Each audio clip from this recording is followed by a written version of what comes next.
And we're live. Hello, everyone. Assalamu alaikum. Good morning, good evening, good afternoon, wherever you might be. Welcome to another episode of Bhagirada's weekly segment on JaaTaa. Season 2, episode 4, I think now we're at, which is pretty good for the consistency that we've been maintaining. But I think we're pretty good at that once cricket season starts rolling around the world. Rakhi Mulhaq here with me as usual. The two other culprits, not as reliable these days. So we have not been able to get them on board as of yet in this season. But a lot of talking points, Rakimul, especially Bangladesh and Australia both getting thrashed in their individual test matches. Pakistan losing one, then winning one through Sam Ayub's brilliance. Lots happening with the IPL auction, handshakes going around, people embracing each other, extra final rounds happening, Arjun Tendulkar on the Tendulkar job scheme, and Will Jacks not getting retained by RCB, and Punjab Kings running an Australian show even with 110 crores. So, Just touching up on that, like if Will Jacks not getting retained isn't even that weird. It's that Akash Ambani goes to that it goes table, out. shakes their Yeah. hand. That is so weird. So bad. It's so bad. It's just set up. And the funny part is now that we're into that topic, I've just seen a video from Lalit Modi literally 45 minutes ago on Twitter or X as it's now, where he's talking about how Srinivasan back in the day basically paid off every other team and told them not to pick Flintoff in the IPL auction. Um, and then this year we've had that instance with the embracing each other, and then Tim David goes the other way instead. And you also have an extra final round where each team is asked to select one or two players, and Arjun Tendulkar ends up getting picked again by the same franchise he was part of for the last 3 years. So there's obviously as Himanshu Ganju has pointed out, a Tendulkar job scheme going on in the IPL. What do you make of that job scheme? It's absolutely ridiculous. I mean, it doesn't make any sense. If the player deserved a spot, there would be Yeah, 10 teams bidding for him, not one, not just one. yeah, And I know yeah, Delhi sometimes sneak in a bid just to raise the price even for Arjun yeah, Tendulkar, but let's be yeah. realistic. If Mumbai don't bid for him, no one will bid for him. So No, it's pointless. Like we've seen it before. He's not from what we've seen, he's not ready for the IPL yet, and that's okay. Give him another year or two to prepare. Like let him use the Mumbai Indians academy even if he has to. But he's yeah, not ready for the IPL right now. Why are they forcing it like this? It makes no sense. and Everyone knows and why he's in the yeah, team or why he's in that and this squad. is another 3 year cycle that he's gonna be part of, right? He was part of the last 3 year cycle, I think, with the 2022, 23, 24. Probably played a few more games than everyone would have hoped in that 23 season, I think, or 22 season, 23 season, 23. early on in the season, right? And then only played maybe one game last year or something like that.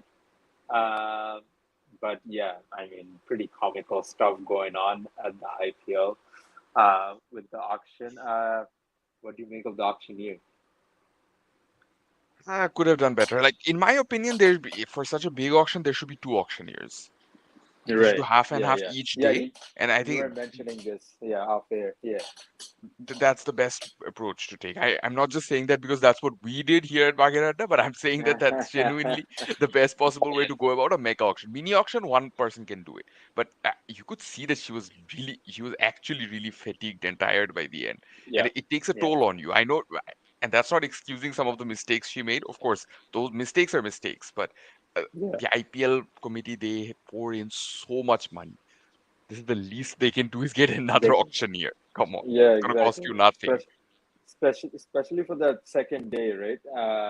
That second day goes on for so long, starts a little bit earlier. It's just more in depth with all the picks that are happening. So I I felt bad for essentially, a second round of almost Shashank Singh happened with a guy named Swastik Chikara, where he was called at 30 lakhs by RCB. And then I think either Punjab Kings or Delhi Capitals actually wanted to bid for him, but she didn't see it. So unfortunately, that ended up being that case there. Uh, we'll get into the IPL auction more in depth about all of that. Let's start with the Bangladesh versus West Indies test match. First innings. Let's just recap the numbers here. We'll go through what happened in depth. But first innings, West Indies 450 for 9, uh, almost 100 for Mikhail Louis, 97. Ali Katana is almost 100 with the 90, but third time lucky with Justin Greaves getting his maiden test ton at 115. Kimar Roach pitching in with 47 at the lower order. So yeah, 450 there in 144 overs. Bangladesh, uh, Hassan Mahmood 3, Taskin 2, Taijul 1, and then Miraz 2, the skipper, the new skipper of the test team with Shanto injured. So yeah, what do you make of, I guess, that first innings for the West Indies where Bangladesh did not look like they really had uh, a lot of plans even set in place or really didn't make use of that first hour or that first session on the first day when they won the toss and elected to bat first. Again, Miraj's captaincy, I don't think any of us are taken by surprise by the fact that, you know, he's just a bit too laid back, sometimes defensive, Yeah, sometimes just letting the game go as is. It's not going to work. In Test cricket, you cannot be a team like Bangladesh and expect results out of this. You cannot even expect a draw out of this because teams don't play for draws anymore. Thanks to the World Test yeah, Championship, teams don't play for draws anymore. And overall, that first innings, it was just there were so many opportunities to get West Indies early, crunch moments where they just let the game go. They just say, okay, yeah, they're being defensive. That's fine. Let them block a few out. But have we yeah, not learned anything? This is how we have lost most of our test matches in the last 25 years. yeah. Just letting the opponents No, block no, it no. out during the I difficult mean, phase I mean, and the letting them fact make the that it comeback. happens so much, the fact that it happens so much, and the fact that you know, uh, I don't want to be critical of any coach early on in the piece because obviously someone like uh, Mohammad Salahuddin or Phil Simmons are pretty much thrown in the deep end right now with sudden, I guess, sacking of Chandika Singha in the past couple of months. But I mean, the fact that the results don't even change with the personnel changing, uh, we've talked about this in depth before. Is it really down to the coaching staff or the support staff of Bangladesh, or is it really up to the players at the end of the day and the kind of results they're producing? Because it seems like no matter who comes in at that front office there for Bangladesh, the results don't really seem to change. Because a lot of the problems are internal and we have zero introspection. We don't actually take a look at these problems. It's always easy to blame people at the top or blame people who sort of have an external influence rather than blame what's Mm-hmm. going on inside. And the Yeah, biggest example of that was the removal of Carlos and Papon, something which a lot of us were advocating for a while now. But when it yeah, happens, it also exposes the cracks inside, which they have been trying to cover up for years. That Papon is not the yeah, only problem. Papon is a major problem, but Papon was never the only problem. I've said this before, yeah, I'll say this again. yeah, That it's one thing to celebrate the removal of a board president, but it's another that you have to rectify the mistakes. And this is yeah, where I think I don't know, maybe since 2019, I want to say that the spirit has died down significantly. You remember the 2019 protest by the cricketers? yeah, Had yeah. Papon stepped down then, it is a speculation from me. Had Papon Mm-hmm. stepped down then, I think we would have Mm-hmm. seen a very different Bangladesh cricket Right, compared to right. what we see now. And I'm not saying that takes away the blame from the cricketers. No, 100% it doesn't take away any of their blame. It doesn't take away the blame from the board, who are still going through with their mismanagement, who are still, Yeah, you spoke about the Amit Hassan snubbing decision. Like these are decisions yeah, which we're still seeing time and again. Like yeah. if these go on, how much better is Liku than Nannu? These are the questions Right, that will come up, right? right, Because Nannu right. made similar decisions to which Liku, compared to what Liku is making right now. So Yeah, end of the day, there is no big difference. So overall, yeah, I yeah, think yeah, a lack of introspection is getting to us, and I think the players have sort of realized that there isn't any more to it. Like what's done is done. If I give my yeah, best and if I play out of my skin, if I do everything to win, I'm still not going to win because the other 10 guys are yeah, not going to do anything. yeah, And yeah, all 10 guys, yeah. all 11 guys tend to have the same mindset these days. It's just pointless now. We're not competing. um, yeah, I mean that brings me to I guess one of the questions I had thought about was this bowling attack, right? You conceded 450 for nine. It's not ideal, but in patches, the Pacers did look like they were bowling quite well. They were using the pitch conditions. They were using the ground dimensions in a way with their short deliveries, especially Hassan Mahmoud trying to, bowl that skiddy delivery to Justin Greaves, although it didn't really come off, but he was trying there. Shariful Islam, not successful in getting a wicket in that first innings, but he also looked good in the second innings or even in the first innings. He kept it tight. One thing I was kind of shocked slash surprised by was the kind of pace we were bowling. It wasn't the pace that we've come to know from the Bangladesh pace attack in the recent times, where they've pushed that 135 plus barrier into 140 at times. What do you make of that? And I guess, is it a case of now kind of tired shoulders, tired legs, because the same guys are kind of playing across all formats It and could be they're that, not used and to that? Yeah. it could be that. That could be a major reason because there really wasn't much of a break after the Afghanistan series. Even before that, with the South Africa series, the bowlers had a Yeah. tiring time against South Africa, particularly in Chattogram. We've seen all of that.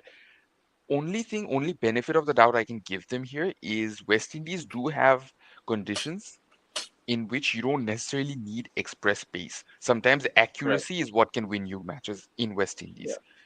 Yeah. There is natural pace from the wicket. There is sometimes uneven bounce or sometimes extra bounce from the wicket, which again, it's not a regular thing anymore in the West Indies, but we do see Yeah. it from time to time. And these are the conditions where sometimes just being accurate is good enough. So I get that mindset. I get that they're kind of preserving the Yeah. body because these are the same set of pacers we will end up Yeah. seeing in Yeah. the ODIs, Yeah. in the T20Is. So it could just be that. It could just be Yeah. something that we cannot complain about because we genuinely, Yeah. as much as we praise our current pace lot, we genuinely don't have any backup options. Yeah. But No, seriously, I this mean is it's yeah, anyone will tell you this is still Bangladesh's best red ball pace attack ever, ever, and that hundred ever, percent. yeah, yeah. Yeah, yeah, yeah, 100%. And they kind of showed it in that second innings there for West Indies, right? Like why they're considered the best pace attack, right? In Bangladesh's Test history. We'll get into that, but spinners, uh, West Indies conditions known to be very close to what you might get in Bangladesh at times, depending on the time of the year you're playing. But neither Miraz nor Taiju looked like they were able to extract much out of the surface. Any thoughts, or is it captaincy getting too much on Mr. Miraz there? To be fair, this time of the year, you don't really see spinners getting into the play all that much in West Indies. You see that more in summer, especially under the heat, where Yeah, the pitch gets a little baked. You see yeah, that difference. But this yeah, time of the year, you don't all that much. Having said that, they definitely could have done better. Taijul and Miraj need to become test bowlers who have played 50 odd test matches. They don't look like that. They still look like, I don't know how, but whenever they travel, a lot of times they still look like players who are playing their 10th or 12th test match, who are still yeah. adjusting to the You conditions. know what? you know what it is? That kind of like, I guess, brings me to the question of not using the surface, or is this thing of, like you said, they look like they're 10 or 12 test match old, but and that looks like that because they're just trying to flight every ball, and they think that someone's going to come into a mistake, but the mistake never comes.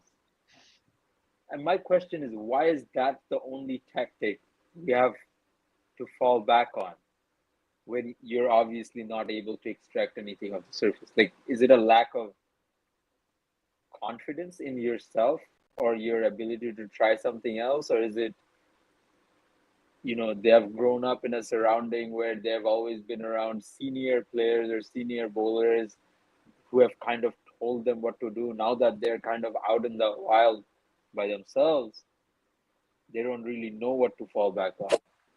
I think we have to call it a lack of skill. I think as Yeah, finger spinners, I'm sorry to say this. I'm actually a yeah, big fan of both Miraj and Taijul's, but I have to say this. yeah, As a finger yeah, spinner, you need certain tricks with you to use with your fingers. These guys, mm, I don't think they understand that concept. right, Somehow that yeah, entire concept is missing. All you're going to do is yes, flight the ball and just put extra revs on it and think that something's going to happen out of thin air. No, I'm sorry. That happens in Mirpur. That doesn't happen yeah, here.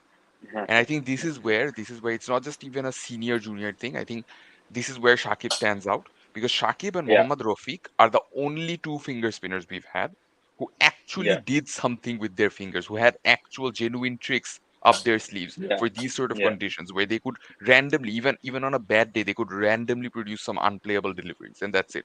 They yeah, would get the best yeah, batters in the world out. Like in St. yeah, Lucia, I don't know how many people remember, but in St. Lucia, Rafiq did exactly that to dismiss Brian Lara. He basically right, snuck a ball under Brian Lara's bat, and he wasn't using the yeah, pitch, by the way. no, This was all yeah. his skills. So overall, Sometimes it depends on the grip you hold, what it does in the air. There might be some crosswind across the ground all of a sudden, and you might be able to get a drift away. Like a lot of things that you just have to like. You have to be a thinking cricketer, right? you remember Rafiq had one of these unique grips, something similar to Yes, this. yes, like this, This. right? And it just came out like this, like moonball type of delivery, right? Where it didn't get to you, but it had some backspin on it, so it always looked like it was going away from you more than anything. Uh, And I Bangladesh genuinely first, feel like a yeah, big missed opportunity for Bangladesh was Mohammad Rafiq. And I'm not saying this to be reactionary, but Mohammad Rafiq stated multiple times that he wants to coach the Bangladesh bowling attack, particularly the spin attack. We never gave him yeah, that opportunity. no, We no, need coaches and who are going mhm, to push these bowlers to dare, push these spinners to dare a bit. That's what we did with the pace attack. That's why our pace attack got here. It's been years of work since Heat Streak. Almost every coach has dared yeah, the pace attack to try different things, to take some yeah, risks. Every yeah, bowling coach we've had since then. yeah, And that's a yeah. good thing. That's what we need with our spin attack. We don't have that anymore. We just had Shakib who could again, Shakib could create magic out of It thin did air. it on Let's be himself, honest. exactly. Yeah, yeah, Yeah, did it himself, he right? didn't need a coach, but these young guys, they still tend to need a coach, even though they're, again, like I said, 50 test matches in. But they're still afraid to try certain things, maybe because they haven't had those skills honed properly. Maybe they don't even Yeah, have those skills to begin with. But I'm yeah, leaning towards the former, that they haven't been able to hone those skills properly due to a lack of yeah, practice, due to the coaches, I don't know, motivating them to try these skills rather than just play it safe, bowl line and length. Teams aren't as bad against spinners anymore. Non-subcontinental teams, I mean, they aren't as bad yes, against spinners yes. anymore. If No. anything, it's the subcontinental teams that are struggling more against spinners these days. Yeah, yeah. I mean, if anything, Ricky Ponting mentioned this that you know uh, subcontinent teams have tried to kind of pick up this mantle of learning how to play pace better or coping with pace better, and they've started preparing pitches that allow them to play against better pacers or allow them to play against the moving ball off the wicket or in the air, etc. To the fact that now batters are playing either on those or they're playing on batting friendly wickets, and those rank turners or those low square turner wickets are not as prominent, and that's why batters and their spin game has changed massively in the subcontinent, and I mean that's an indication of the times and what we are seeing with Test cricket, where, like you said, with the WTC, teams can't afford to just go out there and look to play a draw, because when they go for their overseas tours, if they're not competing, if they're not in the game, they're not gonna get that W. So um, Bangladesh, since that Pakistan series, we've been on that losing streak, and so Bangladesh first innings 269 for 9, Joy 5, Zakir 15. Um, Opening stand is still as fragile as it gets, and I'm gonna pose two questions to you. See, I mean, just want to get your thought on that. But Mominul 50, Zakir Ali 50, Shadat Deepu coming back after a year almost, about, and only getting 18, but stayed out there for a while. Didn't really look to, I don't know, offer much, but just wanted to spend time at the crease, I think. Miraz 23, Tajul 25, and then, yeah, just Bangladesh declaring overnight there. But yeah, I mean, Zakir Hassan, since his debut 100, unfortunately hasn't done much. Went out of the team, came back in now in place of Shadman, who's clearly very susceptible against pace. But yeah, just still struggling to do much out there at all. And then Mahmudullah Hassan Joy, it's pretty much stock standard how he gets dismissed every innings. It's like you can paint it on a canvas and put it out there before the game starts even. Just call this a healthy competition, but honestly, it's just musical chairs. It's getting us nowhere. It's musical chairs. It's getting us nowhere. We might as well again look to try and get someone from domestic cricket. I don't know who's good enough right now. Maybe again, I Yeah, keep going back to Peanut Ghosh because maybe it's gonna be him eventually. But otherwise, we have to again go back to Saif Hassan, who wants yeah, to. yeah. Let's be honest. But overall, I don't see this improving. I don't see this going anywhere, really, Yeah, yeah, because none of them. It's one thing to not get runs, but they're still making the same technical mistakes they've been making since the beginning of their career. What's the point? yeah. No, And I you can mean, fix this. You can rectify it's this. just You send them to domestic, they'll still come out as the top scorers. They'll still play with the same technique and score runs with that same technique, and that's it. What can you do about it? yeah, and I mean, like as we've discussed before on our platform and everywhere else, just runs aren't always your currency. The way you score these runs. One of the things that I guess is very highly talked about in recent times is players are picked on potential, or players are picked on the eye test. How they're scoring their runs, whatever they're scoring, how they score them. Is it, if it's a 40 or if it's a 60, if it's a 70, how they're getting those runs. So unfortunately, none of the Bangladesh top order looks like they will stay out there and get you a 30 or a 40 that will look good. Even for a matter of fact, just that, it doesn't look like it will happen. Um, just looking at the numbers from our domestic this year, just to see if we have seen any, new opening or whatever. Amit Hassan obviously leading the runs with 661. And he's a number Second four. name, yeah, and he's a number four, so he's not an opening. Second name is Anamol Bijoy with 596 and 11 innings. But I mean, we've seen that horse get put on the stable 500 times now, and the horse does not leave the stable once. So next up is Amit Mojumdar. He's almost 33, 34, averages maybe low 20s, mid 20s, somewhere like that in first class cricket. From what I know, just had a good year, but is he really going to be opening international cricket right now? Don't think so. One name that pops out in that top five, the other one in that top five is Marshall Ayub. And then Iftikhar Hussain Ifti. 520 runs, 47 average, 100 350s. Played for Borishal. Uh, under 19 player from 2022 under 19 World Cup. Uh, what do you think is kind of the next process in finding a opening batter for Bangladesh? Because now, what is it now? Last 6 years, we've talked about not finding a opening batter in Bangladesh. Tamim Iqbal was there. He didn't really have a partner for a long time, and now we're even struggling to find one.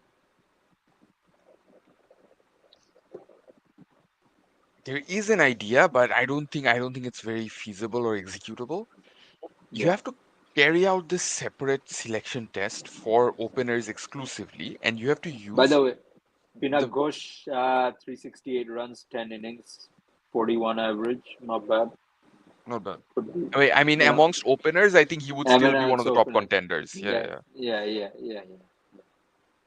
So again, and Pinak Ghosh has been there and thereabouts since his under 19 days. He played two under 19 World Cups. He didn't really look all that comfortable in ODIs or Yeah. one days, the format of the under Yeah. 19s, but he looked more comfortable in red ball cricket. It looked like his game was built for that format. Anyways, Yeah. coming back to the point, we spoke about how our test bowling attack or our international pace Hmm. attack, however we want to look at it, is probably at an all-time Yeah. best. Yeah. This is the pace attack against whom we have to test out these openers somehow. You're right. You're right. That is something we You're can right. put into sort of a selection drill sort of a scenario where we throw in Yeah. every single opener. Doesn't matter. They can be 35, they can be 25, doesn't matter. Throw in Yeah. every single opener. We're going to keep switching out the red ball in maybe 5 to 10 every 5 to 10 overs to ensure that they're playing with playing against the new ball specifically and not just coming out at number 4 and facing an Number. older ball. Yeah. Yeah. But Yeah. I think that is one thing which could work, but our pacers are already overworked. That is the problem. Yeah. So And these now, if pacers, you if you them can through a. actually Yeah. test Yeah. them Yeah. out against these pacers, I would say you can Yeah. find out who's ready for the highest level. If Yeah. no one's ready, fine. I have no problem with that. If no one's ready, you keep continuing with Zakir, Shadman, Joy, whatever. Yeah. But if you think that there's Yeah. even one man from that uh, 10 or 15 man trial that you're going to carry out, if you think even one Yeah. man is ready, regardless of his stats in domestic cricket, just pick him. Yeah. Yes. Yes. And that's the eye test, right? That That's the eye that is test. the that is how you build the eye test on these guys, because no matter how many, I mean, there's been what, 6 rounds of the NCL. David Hemp, the batting coach, has only been to one round of the NCL. Now, if And the you can't batting even coach blame is him only, because as a batting coach, yeah, it's not even his duty to be there for domestic yeah, games. It's the it's not selectors, exactly, and the selectors aren't yeah, always there either. aren't always there. I mean, the day I went for my uh, stuff at the cricket board, uh, I saw a couple of them just roaming around in the building. But I mean, so if you're not doing what you're supposed to be doing, what are you doing? That is the main question. Um, It's a full-time so job, man. You get paid for it. You yeah, yeah, literally you, get you paid for get this. paid. like the funny thing is, when Shada Dipu was picked, or right before Shada Dipu was picked, one of the selectors was making posts on his personal Facebook page, writing out Shada Dipu and how this guy is gonna be the next big thing. And no, mind you, it's way early still in his career to write him off, and he might end up being the next big thing. But does Shahzad Dipu look ready to bat at number 4 for Bangladesh in Test cricket? No. Now, does that mean that because Shahzad Dipu scored 100 against Pakistan A somewhere before, and because Amit Hassan scored 76 instead of the 100, It's not like he's scoring like, a duck or something. yeah, exactly. So your only currency for picking Dipu was the fact that he reached 24 runs more than Amit Hassan. I'm sorry, like that's comical because if that was the case, then Jacob Bethel wouldn't be batting number three for England in 4 hours, right? Like Jamie Smith would have almost never played ahead of Ben Foakes. Stokes spoke about it yesterday. He said something along the lines of seeing Bethel in a List A game. Yeah, Just once that's the List A game he was visiting. Bethel haven't happened to be batting. He saw it. He was like, yeah, okay, this guy is good enough to be a number three or good enough to bat in our test side. yeah, Imagine that. List A yeah. cricket. That's all it took. And I'm That's not all. saying that the Bethel plan is going to work, but that's something, right? That's a bold call. No, no, no exactly. No, no one says a bolt call will work before it has even worked, right? Right now, it's being shit on. But in 6 hours from now, if England bat first, he comes out to bat first ball, and he scored a 50 by launch. Everyone's talking about it because it's a plan that has gone well.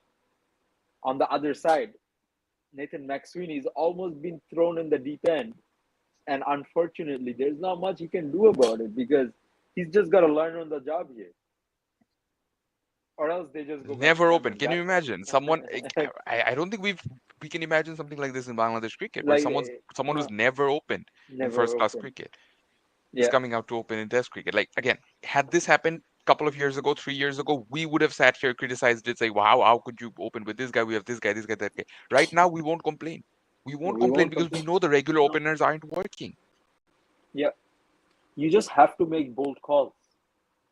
If you're getting wrapped under 150 in 8 out of 10 innings, there is something that needs to be. And unfortunately, the reality is, if your top order doesn't score runs in Test cricket, your lower order cannot save you every day.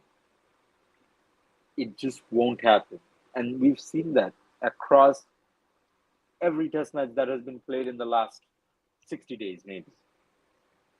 So, what do you make of? I guess Litton Das kind of getting starts, not converting. Mirage also getting starts, not converting, but they seem to be building themselves for that 5 and 6 role there between themselves. What do you make of it? And I Lidon guess looked good. I felt Mominal's like 50. Yeah, Lidon, I felt looked good. Again, same with Mominul. Both these guys looked Yeah, good to the point where it was so surprising to see them get out the way they did. Mominul, I can kind of understand getting a good in swinger to straighten up or towards middle stump, but Lidon, all of a that's sudden, I don't know what happened. same weakness And though. Same weakness for Mominal. It's just oh yeah, yeah. that Again, that in swinging ball, he just goes lazy on it, and maybe it Mulder was that exploited stage it. of the innings where he wouldn't expect the ball to swing like that. So I can Yeah, kind of that excuse it, that's even though true. that's not Yeah, really an excuse, but I can kind yeah, of get it. It wasn't old enough to reverse swing yet, wasn't a new ball, but it still swung. Again, I right. can Because kind of he got excuse out that. when like 49, 50 over, something like that, around that time. So yeah, Maybe just yeah, started to reverse swing, he didn't you're pick right. it, something like that. Yeah, But yeah, Lito, I just don't get it. He looks so good for the 70 odd deliveries he faces, gets those 40 runs, and then bam, just yeah. He just throws it away. plays a nothing pull shot, really, Nothing, onto his nothing. stumps. Like, what just happened? Like, it's one thing if you get out to a good delivery at that point after getting so well set, after looking so good Yeah, for the first 70 yeah. deliveries. This needs to stop. At some point, this needs to stop, right? Like, you have See, to put we keep going back money to on your this of wicket. we keep going back to this theme of things that keep happening. That shot he played was the same issue we've been talking about past 2 years, where he just doesn't offer a full shot, and it's just like a touch or whatever it is, It was so and he gets lazy, bro. out. You're not good Yeah, in. You're still not good enough. No one is good enough to suddenly not do to make zero trigger movements, stand in place, and play a pull shot off a back of a good length delivery. Something that's not even short, and something that's yeah, not giving yeah. you any space to open your arms. Why do you think that you're suddenly that good that you can just Yeah. stand in place and pull it to the boundary? No, How does that work? it's laziness. It's purely laziness. That's all it is. Because They just get comfortable. They think that, oh, I've done that 40, I've done that 50, and just give it away. Jakir What Ali do you think of Jakir? 53. Um, yeah, I mean, honestly, I'm mightily surprised by what he's done. If I'm being honest, when Keshav Maharaj was bowling in Dhaka, he looked like any ball had him, like almost. And he came out of that on almost and scored what, like I forgot how much he got in that test 59 innings, maybe. 59 or 69, something like that. I forgot what it was, but he came out of that and he actually got the runs. And I'm almost of the belief that he might be better suited for red ball cricket than white ball cricket Oh, because absolutely, absolutely. he just seems like he absorbs that pressure. And in white ball cricket, because the pressure kind of gets to him, he just plays a rash shot and gets out. But here, he knows he doesn't have to play a rash shot until at least he gets to a 50, where they think they've done their job at that point. Where it's that same thing where Litton got out playing a nothing shot. Jacket, same thing. I'm like, you There got was a to a fielder at deep 50. mid wicket, man. Come on. I know he was a Come few on. yards in Yeah, from the boundary, yeah, but but still, but why are you trying to take but that boundary on? oh, it's not needed at that time, right? Because you've only got 3 wickets in hand. You can just There's play out the seven day. down. It's not like Just exactly. it's Just half the day gone. You literally just have half an hour to why play out. why That's it. expose both your bowlers at that point? Like it doesn't make sense, right? Like that's the problem, right? Like if you just remember, Kusal Pereira did it with Vishwa Fernando. Ben Stokes did it with Jack Leach. Why the hell can't we have Jakir Ali do it with Hassan Mahmood? Like why? Like why cannot we have that? Like your first goal at that point should be reducing the deficit as much as possible with taking minimal risks. That shot to deep mid wicket at the end of the day did not need to happen. Like there was no need for it. Uh, because there was only like 6 overs, 7 overs left, something like that. Like uh, overnight declaration, initial reaction, and then what did you think about it after that? I just thought of it as getting all out, to be honest. There isn't much of a difference. Yeah. What all my idea was when I heard about it, what, like literally 2 minutes before the game started, was basically they thought we might get all out first ball of the day. What's the point coming out to What's the bat point? and then going through a change? Might as well let them come out to bat and use the surface with the new ball, whatever it is we get. Now we get that. I don't mind it. I just don't think it was Yeah, anything brave or bold. It was just something no, they no. did It was because just, why it not? was just they did it because I mean it's that, or they go out there and try and score some runs, or just get out for a ball, whatever. Um, that bowling performance in the second innings, especially from Tuskin with his five for, um, just the bowling attack.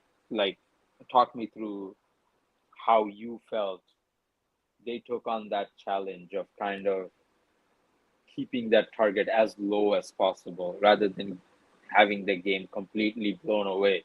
Because 181 ahead, West Indies would have come out, batted slowly, batted whatever way they wanted, push this to like 450, 500, and just beat Bangladesh by 450 runs again and just make it look mighty uh, enormous. But I mean, Bangladesh was in the game for most of that second innings for West Indies. So yeah, what do you think of that? It would be a bit hypocritical of me, maybe, but I give almost all the credit to the bowlers for that innings from what I have Yeah, seen. It Yeah. didn't look like it was really aggressive captaincy or attacking captaincy. It was more No. just the bowlers who were charged up, Yeah. particularly Taskin after that sledging round with Alzari Joseph. Alzari Joseph. Yeah. Yeah. Yeah. Alzari Joseph is having some serious issues, man. Someone check this guy out because Man. it's one thing to Man. sledge. He's having problems with his Yeah. own captain and walking out of the ODI field, ODI Yeah. game. You Yeah. remember that? Which I hope. So, Which I which hope. I Yeah. hope. Yeah, yeah, yeah. Now he Yeah. doesn't have an IPL contract, I think. 'Cause, I mean, this is what happens, my guy. You go Yeah. from 11 Yeah. crore to nothing. This is what happens. This is why Yeah. behavior matters for some reason. But anyways, again, that little sledge, I don't mind that little sledge because that got Tuskin charged up. Tuscan Should fired have up. done that Yeah. earlier. Yeah. Should have done that before the toss.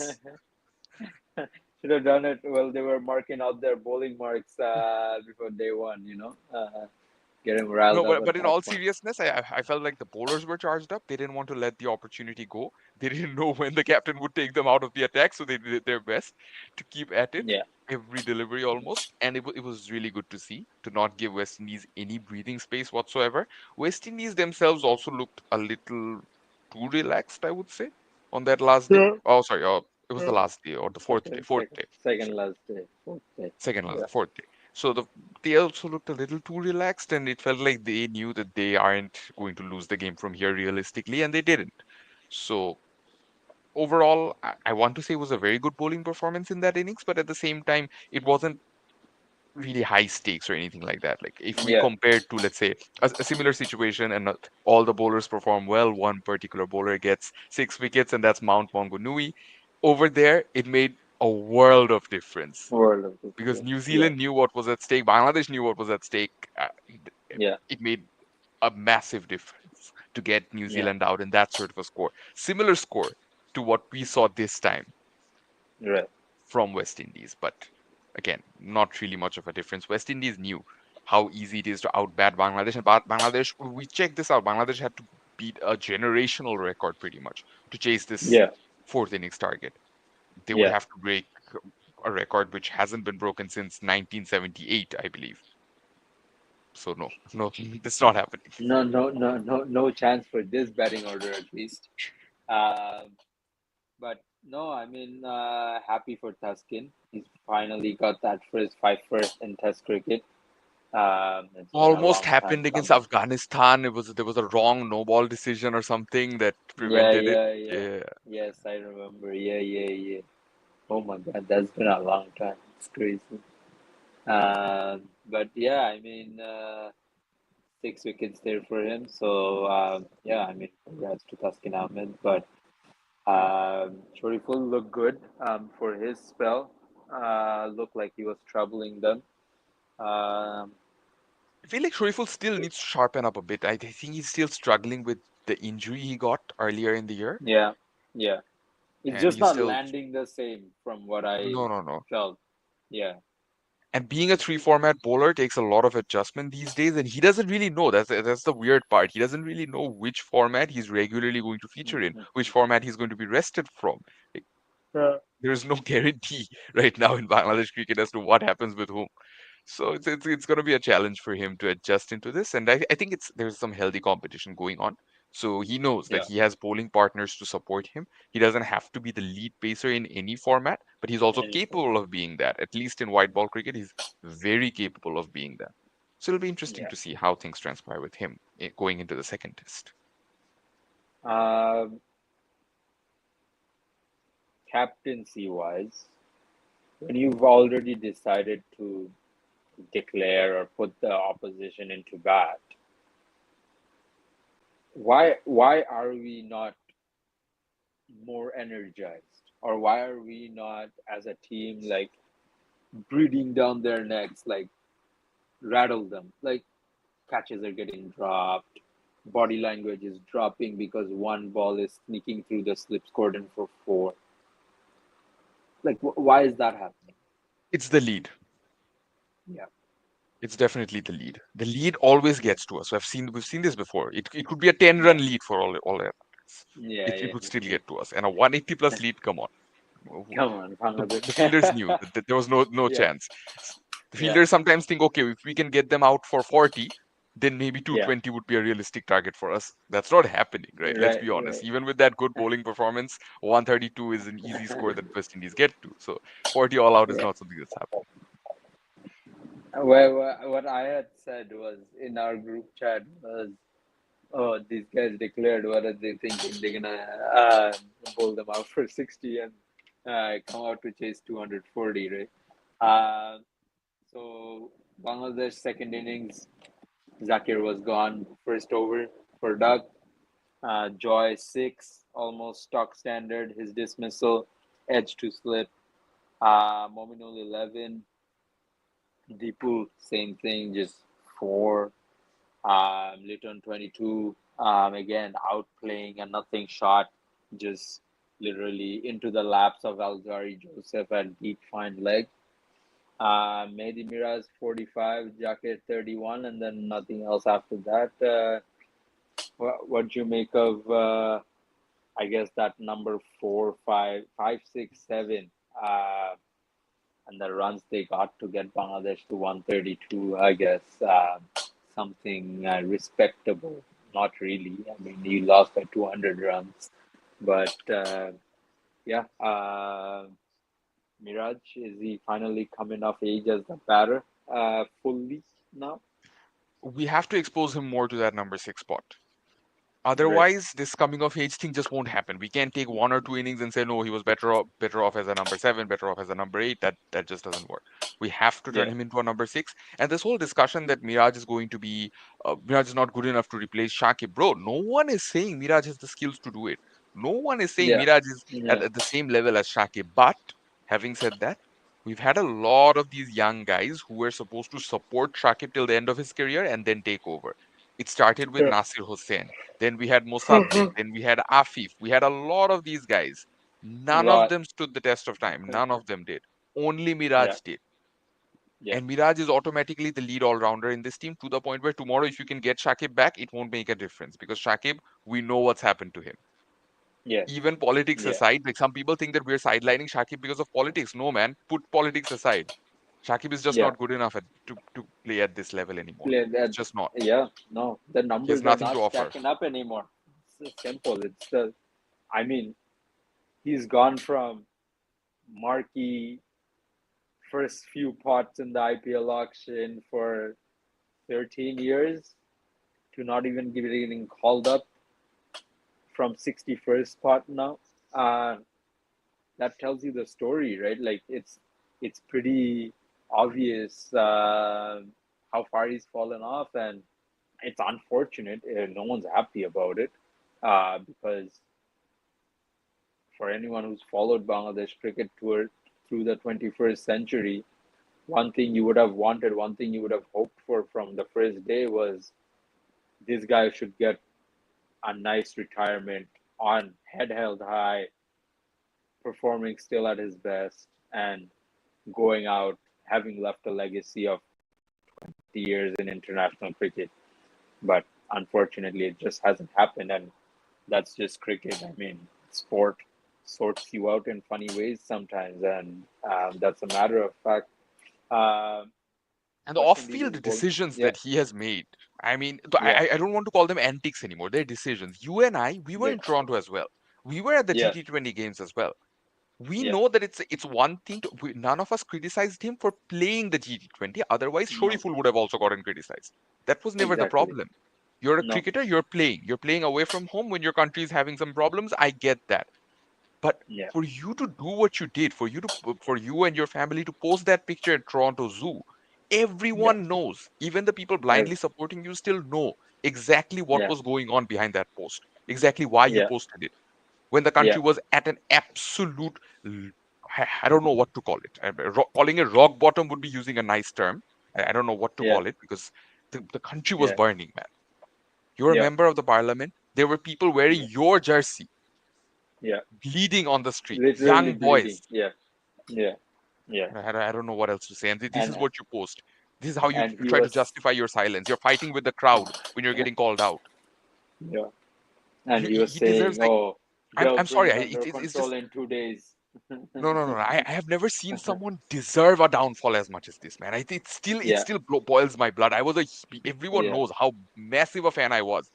Up until yeah. 2022, I used to get into arguments trying to defend him. Up until Different. 2022, and Yeah. after a point, I can't anymore. I'm sorry. It just yeah, we all grew up as Shakib fans. There's no doubt about it.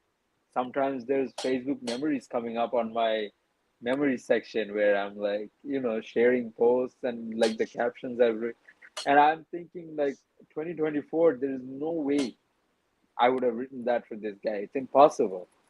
And I know there are a lot of, blind supporters out there still, people who just ride that ship like no tomorrow. But reality is, if you have any personality, if you have any real sense of obligation slash ownership towards yourself or even self-respect towards yourself, that's the wrong guy to support through it all.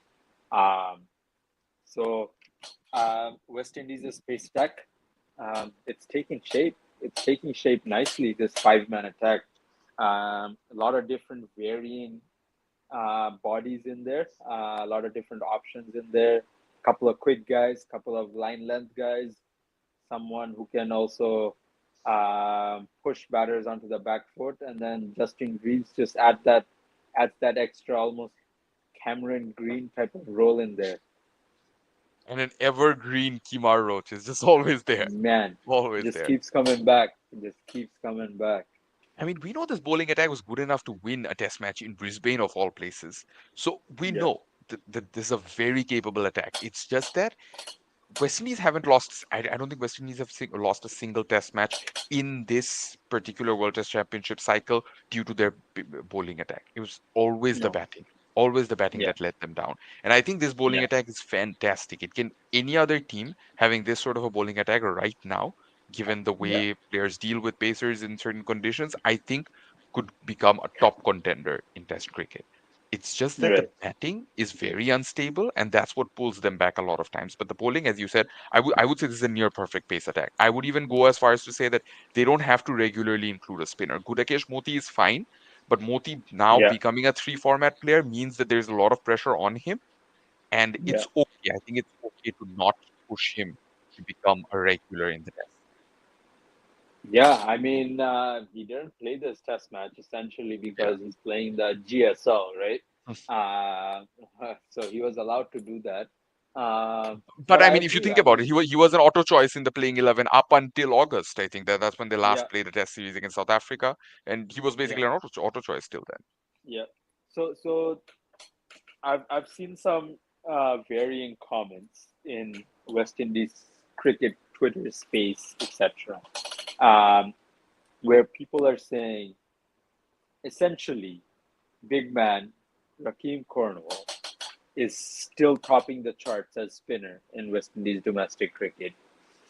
Now, the reason people say that, West Indies cricket selectors or board or whoever it is say that they don't pick him is because of fitness. Now, people have raised the question that if guys who are fitter than Rakeem Cornwall but aren't able to produce the numbers with the ball that Rakeem Cornwall is producing. And remember the fact Kudakesh Modi is not even able to play half of these matches because he's with the national team. So he's not even in the conversation for the domestic numbers. But all the rest of the guys are not able to produce that. Kevin Sinclair, Junior Sinclair, Kevin Sinclair actually has some serious attitude issues or something like that, where he was sent home from Guyana's camp actually for the first class series, or the tournament. So if they're not producing the numbers that he's producing, and with the bat, they're not adding anything more than what Rakim would add if he was in the squad. What is the explanation or logic for not continuing to pick Rakim Cornwall in Test cricket unless you're picking fitter guys just as specialist fielders? Let me give you an example of fitness issue. Azam Khan. Yeah, he's an Yeah. example of fitness issue not because of his weight, but because of the fact that he cannot field anywhere else. He has to keep, even in a team that already has two keepers in the form of Keep. Rizwan and Usman Khan. He Yeah. keeps, he's not good at that. He drops chances. He's not making the effort or anything like that.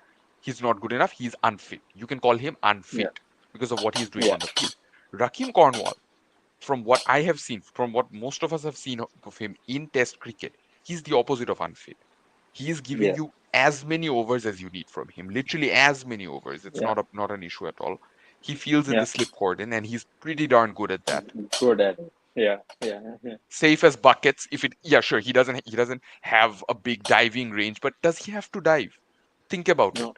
No. He can actually put His his range is wingspan is huge. actually is huge. Like Yeah. his weight is something he can put into his advantage. Again, with the bat, he bats. I've seen him bat all the way down at number 10 in Test cricket, even though we know how good he can be with the bat in CPL. So with the bat, Yeah. he can do whatever the team needs him to. He can come out Yeah. at number 9, block it out, or play some big shots. He can do whatever they ask him to do with the bat. And he Yeah. doesn't have to play the long innings with the bat, but if needed, he can absolutely do that. I genuinely, from Yeah. what we've seen in the CPL, we think he's genuinely good enough to play 50 or 70 or even 100 deliveries. Only problem, Yeah. he cannot run between the wickets. That's the Yeah. only problem. He's Is not that gonna really run a you the big quick problem in Test singles or cricket? doubles. Yeah. Yeah. No, it's not. I agree. It's not. And Like and it's good in it's obviously ideal to have 11 guys in any format who are super quick between the wickets. Any format, doesn't matter what the yeah. conditions are, anything like that. Running between the Yeah. wicket, absolutely one of the most vital things in any format of the game. We're not taking that away. Yeah. What we're saying is, can West Indies afford to just have quick runners at this point? Then they might as well just get Usain Bolt and the other guys from the Jamaican Olympic team. Yeah. Johan Blake and Usain Bolt batting together. Yeah. Yeah. Yeah. No, I mean, yeah, I just thought about bringing that up because my thought is if Gudakesh Modi is not available and you need a spinner, the only options you really have right now in current lot is either Kevin Sinclair or Junior Sinclair, or you end up going back to blast from the past and you start picking Veerasamy Parmal and Jomel Workin. Now, do you really want to do that? Warwicken isn't even that old. If you think about it, Warwicken also played that series against South Africa, from what I remember. I could be mistaken, but I'm This pretty sure he played that series against Or South Africa I recently. think he was called up for that South Africa series, right? He He played was. one of the Yeah, one yeah. of the test matches, that's for sure. I Yes, remember. yes, But yes. again, Cornwall is the out and out best spinner that you have. Why are you Yeah, letting this chance go? Pakistan don't yeah, didn't need Azam Khan. The whole Azam Khan yeah, selection, the whole problem was Pakistan didn't need Azam Khan. Pakistan could have made a yeah. very good team without him. West Without Indies him. can actually really benefit from having someone like Rakim Cornwall. It's the same fitness discussion we saw around Sarfraz. Sarfraz is a very Yeah, good fielder under the lid when you put him in and that short leg position. What else do you yeah, need from him? You need him to be yeah. a super runner between the wickets? No. India realized No. that Sarfraz is good enough in most conditions. He's at least, sorry, in most Indian conditions, he's good Indian enough with the condition. bat. He can play the long Yeah, innings. What more do yeah, you need from him? He's scoring yeah. domestic double and triple centuries sometimes for fun. What more fitness do you need from him? If a player is performing in red ball cricket at the domestic level, I don't think it's Yeah. fair to call them unfit. No, no. And if a guy is able to stay out there for 5 days and he still passes a fitness test before the next test match and he's playing, shut up, let the guy play. Simple. But I mean, yeah, second test match starting on Saturday, I think. We'll just take a quick, I guess, a quick brief from you Answer in this that question aspect. first. How optimistic are Can you? can Bangladesh bounce back, or we will? No, I mean, like this is the thing. Like I've said this for the last 2 years. Bangladesh is not winning. If they win a test match, if they win two test matches randomly, it's a fluke. I'm sorry, but that's a fact. The only reason Bangladesh won against Pakistan because Pakistan's shit, and they prepared tracks that they obviously could not win themselves in. That that's the honest truth about it. Bangladesh just played better on those tracks. Pakistan just shit. So I mean, it's like if Bangladesh was to face freaking, I don't know, Nigeria in a test match in Mirpur, like this is what it would happen. In any case, but no, Bangladesh is not winning the next test match. They're not bouncing back. And if Bangladesh bat first, West Indies is batting by the end of the day on first day. Now you can tell your bit on this, On what? on whether Bangladesh will bounce back next test match. I don't see it. I'll be very Yeah, pleasantly surprised if it happens. I just don't see yeah, it. I don't see it. yeah. It's not the margin of defeat. It's not a particular innings that we lost. It's just we're not competing, It's just the and approach. It's just exactly. this is part of that problem. Do our batters belong at the international cricket level? I don't think as a test team we belong at the level at which we are. It feels No. like in World Test Championship we only exist as this ninth team that's there to give away free points, and a team that doesn't Yeah. win free points against us is the team that's eventually not going to qualify. That feels like our entire purpose at this point. I'm sorry. I'm Yeah. sorry to say it Yeah. like this, but this is Yeah. what it feels like. Yeah. You know the funny thing is, uh, as soon as the World Test Championship cycle starts, all teams have zero. Bangladesh plays a test match. First, first, like 5 test matches in that cycle, Bangladesh ends up playing maybe 2 of them. They might win one and draw the other one. All of a sudden, everyone's going crazy. This is our cycle, man. We're doing this. We're making it out. You know how people say we made it out the hood? It's like we're making it out of the trenches. This is that first time. We're gonna be out there, top 4 in the WTC cycle. By the time the cycle matures, Bangladesh is back where they deserve to be, which is number 9 on that list forever. Because in 25 years, no one has taken it upon themselves to better and go out there and perform. Somehow, 5 guys out there in the last 25 years developed themselves into good enough cricketers and competed really well at the highest level for maybe 5 years, 6 years, and then they threw away their careers too. Realistically, that's what happened. But yeah, I mean Another thing, that like the World Test Championship is now going to mandate a three-match series for every team. How does that yeah, fare for Bangladesh? Because Bangladesh haven't played a three-match Test series since 2014. They were scheduled to play one in 2019. The tragic Christchurch mosque attack happened, and after that, right. we just genuinely haven't played a three-match series. So how are we going to cope Yeah, with that?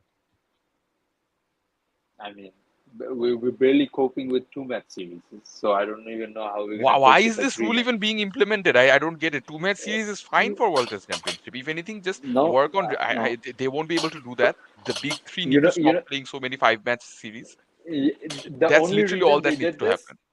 the only reason they did this is because NZC and South Africa Cricket complained. I think they said we've gone from 3 test match series to 2 test match series just to fit everything in the cycle. But you guys keep going from 3 to 5, 3 to 5, 3 to 5 between yourselves. So don't tell us to go from 3 to 2. We're gonna go back from 2 to 3. And because NZC and SA said that, they said, whatever, we'll just make everyone play 3 then, because we still want to play our 5 no matter what. Mhm. No, And but these this guys are money hungry. inevitably this This has is to reduce the five-match series, though, no? Like giving the others three-match series, it's the Ashes maybe sure, but BGT it was fine with the four-match no, series. I don't get uh, it. no. I mean, When was now the they're last time we thinking, even had a drawn BGT series? You tell me that. yeah, exactly, Then I would exactly. say that Tell a me, four-match series is a problem. We haven't had a drawn yeah. BGT series in forever. I don't remember if we've ever had one. I don't remember. So I don't how is that remember suddenly one. a problem now? No, not. It's all commercial tantrums. That's all it is. This is Jay. The next 3 years, 6 years, Jay Shah is gonna be talking to himself. So the next 6 years, by the time we're 33 years old, Jay Shah would have talked to himself and made all the decisions for 6 years in a row. So that's where we're gonna be. But Because we're talking about Jisha, we can get to the India Australia series now that we've gone in depth about the Bangladesh first test for a hot minute in this episode already. But we already knew this episode was going to be long with all the topics at hand. Um, 150 all out, 17 wickets in the first day, and India somehow just looked like they were the much better team at the end of the day. Four, not even end of the day, I guess, like midday, whatever. Um, where has everything gone wrong for Australia? So basically, apparently, what happened was the curators tried to experiment with the pitch a little. They tried to keep the moisture Mm-hmm. locked for day one so that it gets progressively better to bat on after day one. And this Yeah, backfired hugely with that 17 yeah, wicket on day one thing. At the same time, India, like we've discussed this before, India's current bowling attack or the current team in general are probably more adept at these sort of conditions than they are in yeah, spin friendly conditions. And yeah, overall, I felt like, again, Jasprit Bumrah, as many people say, Jasprit Bumrah is a cheat code, basically.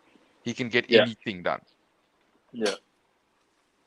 Is what one man show that will just pop up, He doesn't need change the the game by conditions to himself? favor him, but when they do, No. he just becomes that extra bit unplayable. And it was such a bold decision to debut both Harshit Rana and Nitish Kumar Reddy in this test match. I wouldn't have seen Yeah, this coming, honestly. no, One no. debut, sure, but two debuts, no, no, no, no way. Especially the first match of the five-match series. It's like, You already have a number three who's playing only his second test. Come on, man. yeah, This was a big yeah, risk, by the way. It was yeah, a very yeah. big risk. And to not have Ashwin or Jadeja and just have Washington Sundar as the lead spinner, this was very bold from India in a very That positive way. It was good to see. what do you make of that call? I guess before we even get to the game in itself, like when I woke up and I saw Washington Sundar playing ahead of Jadeja or Ashwin, because when we talked about it, we said Jadeja was a lock, no matter what. So, what do you make of that selection decision? And I guess what kind of forced the hand on that decision? Was it the seventh for that Washington got, or was it just his a bit better batting prowess? Given he's hit triple hundreds in first class cricket, and he was batting number three when we had our last episode. That's a big factor. So two things. Of course, the whole I wouldn't call it recency bias, but recent performances against New Zealand. They wanted to reward that, which is a good thing, even though the Yeah, conditions weren't exactly favorable. And there's another factor to consider, and that's mostly the batting. He bats yeah, top three for Tamil Nadu, meaning he is much more capable of facing quality pacers than Ashwin or yeah, Jadeja are, who are better off as middle order batters. And Ashwin and Jadeja, of course, they don't have the time to play too much domestic cricket. And all that yeah, test cricket exposure, all their best test innings, you will see are mostly on wickets which aren't favoring the seamers all that much, or yeah, against bowling attacks which are more spin heavy, especially yeah, playing in the subcontinent. Washington yeah. Sundar, he did have that match winning half century in that Gabba test in Gaba test. 2021. Yeah, That half yeah, century was, I would argue that half century was as important as Shubman Gill's 91 and Rishabh Pant's 89. I would yeah. argue they were Hundred just percent, as hundred important. percent. Yeah, So 100%. that played a factor. That paired with the fact that, again, recent bowling performance is good. They wanted to try it out. When I saw him come out at number seven, I was sure that he's not selected purely as a bowling all rounder. No, if anything, Nitish Kumar Reddy is the one we were expecting him to play as a pace bowling all rounder. Batting He all was selected rounder. as the pace Yeah, bowling all rounder, and yeah. Washington Sundar was selected more as a batting all rounder. Batting. That's what was Yeah, interesting to see.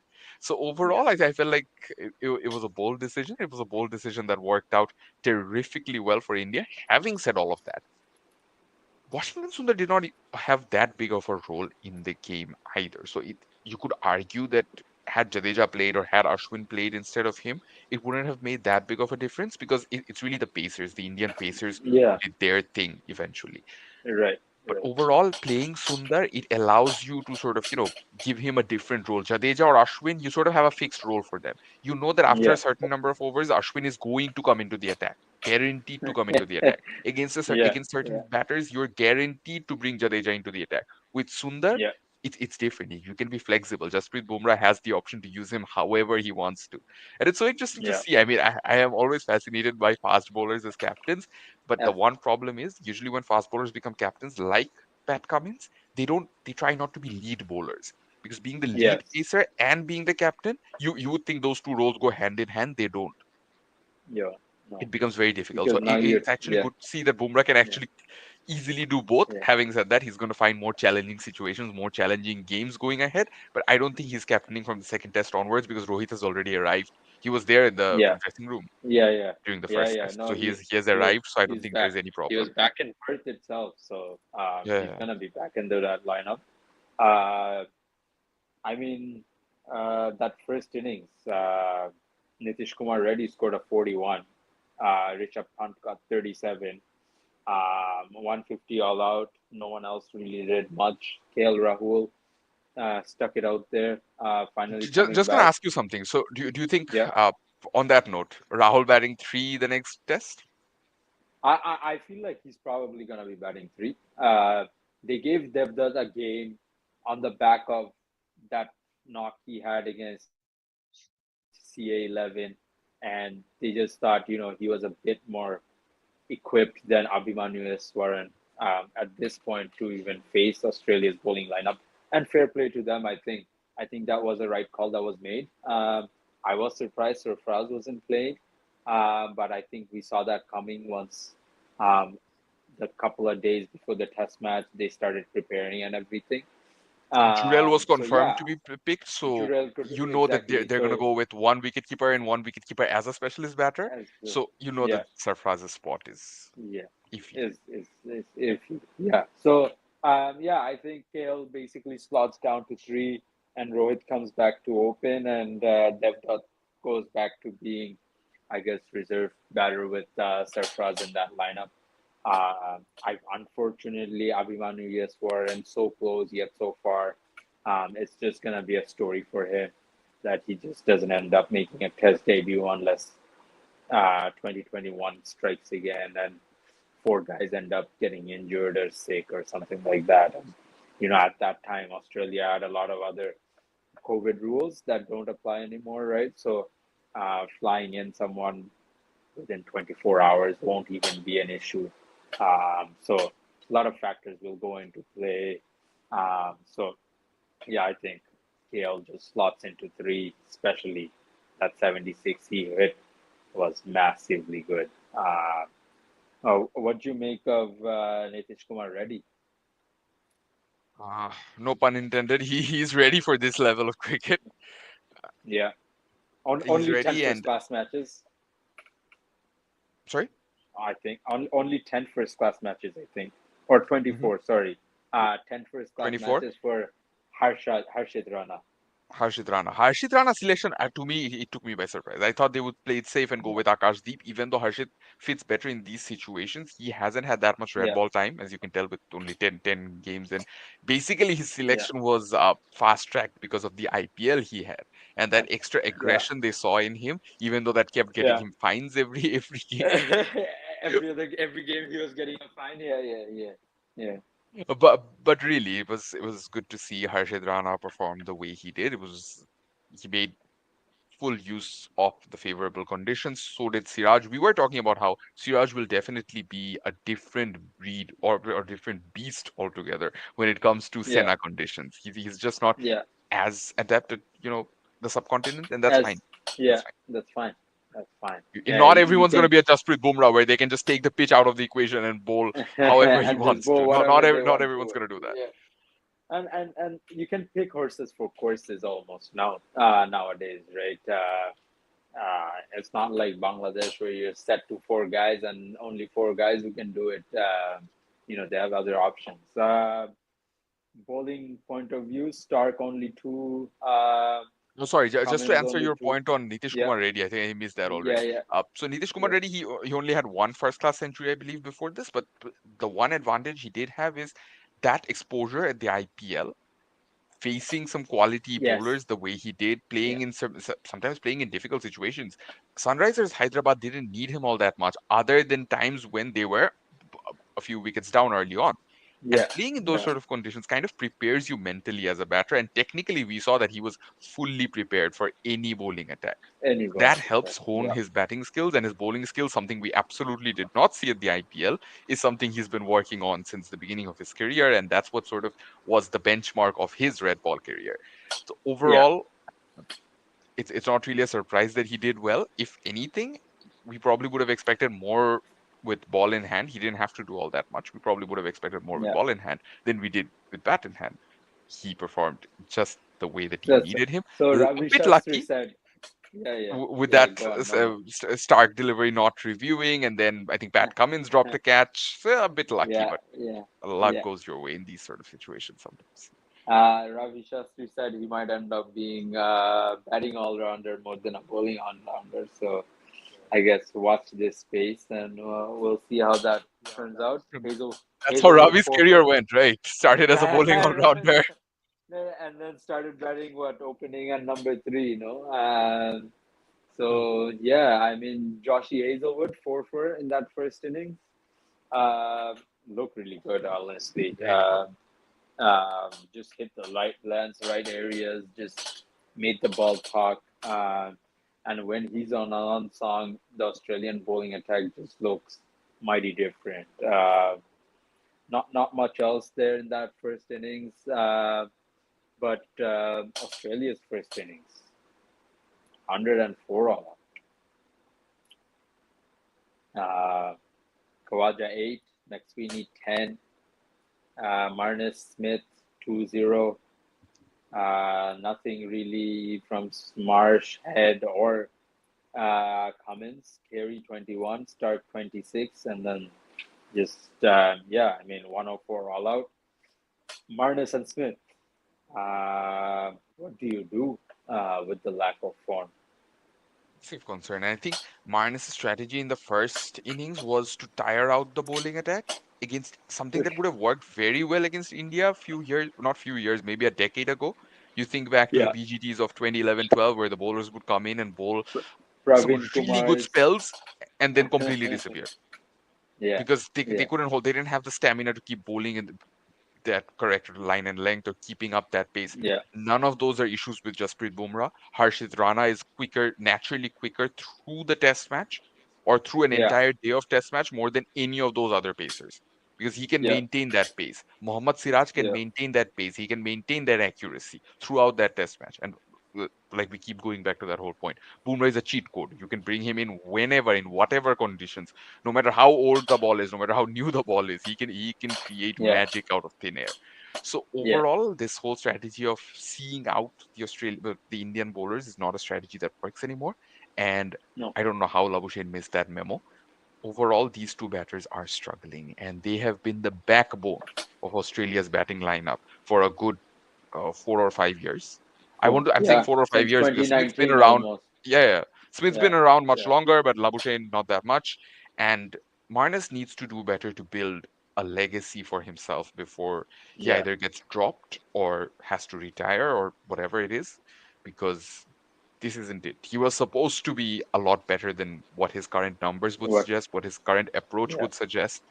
He yeah, definitely hasn't done justice to what was expected of him. Smith, you can kind of understand it's probably just law of averages. He's going to have that slump because he's never really had a slump in Test cricket ever. yeah, Something Virat yeah, Kohli has had, something you could argue Joe Root has briefly had, Kane Williamson has briefly had. Smith has never had that, and this is probably it. And it happens to everyone.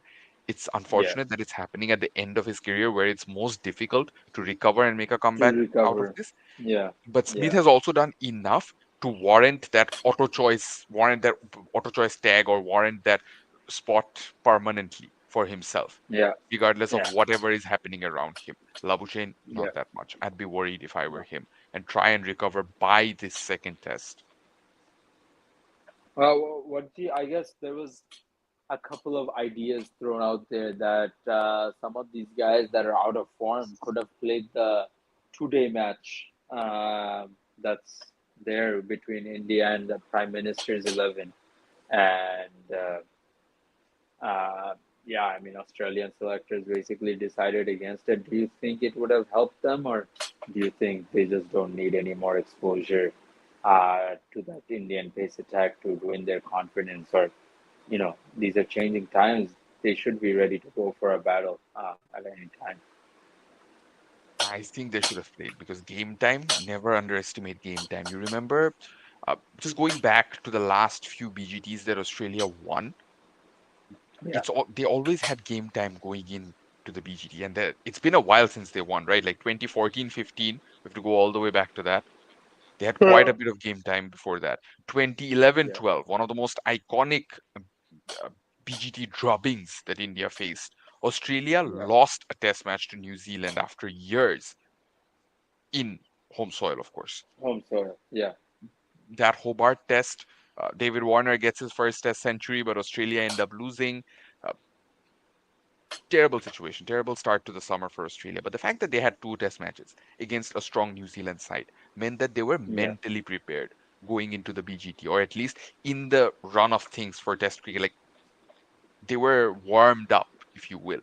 I'm not saying that yeah. that series was a warm up, but I'm saying that they were ready going into the BGT, something you cannot say this time. They haven't had much time in domestic cricket, they haven't had much red ball exposure anywhere. So those two That's games, right. Yeah, they would have yeah. helped. They would have helped some of the guys. I know realistically you couldn't play the entire squad in those two games, in those No, no. two Yeah, days, but today. it would have helped. Yeah, no.